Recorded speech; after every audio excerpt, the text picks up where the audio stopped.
Soccer fans in England are offering a wave of support for three players who missed penalty kicks in a sudden death shootout that decided the final match of the European Soccer Championship.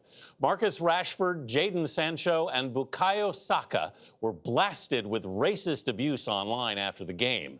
Police are tracking those abusive posts, trying to find the people responsible. Others are pointing fingers at top officials accused of enabling the posts.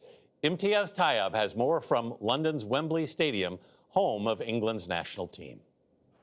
It was the moment England's Euro Cup championship dreams came crashing down. Now, three young black players who missed their penalty shots, Bukayo Saka, Jadon Sancho, and Marcus Rashford, find themselves the targets of online racism so vile, London's Metropolitan Police are investigating. We are incredibly proud of what they've Gareth done. Southgate manages England's team.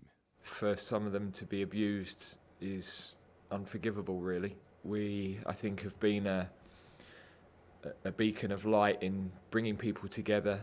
A heartfelt message of unity for multicultural Britain that critics accuse Prime Minister Boris Johnson of trying to divide. At the start of the tournament, Johnson refused to condemn fans who booed England's players for taking a knee as part of anti-racism protest, with a spokesman saying the Prime Minister was, quote, more focused on action rather than gestures. But after Sunday's final, Johnson had this to say to those spewing racist hate online.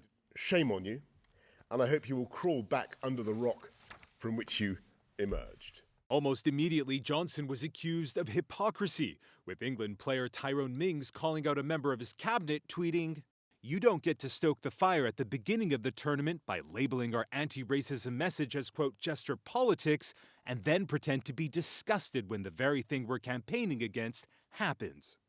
Eni Aluko is a former player for England's national women's team.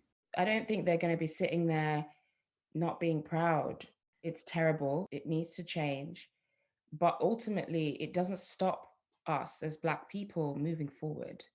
Near Manchester, a mural of Marcus Rashford was defaced with racist graffiti. It was then covered up in tributes to him and is now being restored. In an emotional tweet, he said, "I can take critique of my performance all day long, but I will never apologize for who I am and where I came from." That was Imtiaz Tayyab reporting from London. It wasn't all hate online. Marcus Rashford also posted some of the love they've received from fans, including this letter from 9-year-old Dexter, who wrote saying, "I'm proud of you. You will always be a hero." And from 11-year-old Alfie, who said, "I admire you, and so should the rest of the world." And another letter that said, "You should be proud. You made it to the finals. You tried your hardest, and that's very much good enough." Messages of love and support there from some of soccer's youngest and perhaps wisest fans. That 11-year-old Alfie also wrote, he said, "Recently I've been doing bad with my social anxiety, so my mom bought me your book and it changed me." Oh, wow. And this is one of the things about Marcus Rashford. He's done an enormous amount of community support. He helped raise more than $27 million to tackle food poverty. These are all these guys have been very involved in the community, in their communities. People should read his statement. It's very powerful. He said, "I've been playing this over in my sleep." Yeah. He said, I can do this in my sleep. Yeah. Why it didn't work that day, I'm so sorry. He, of course, is beating himself up. Yeah. But you know how painful this must be for all of them. Yeah, and I'm glad to see the outpouring of support, though. Absolutely. Boris Johnson, Prince William speaking out.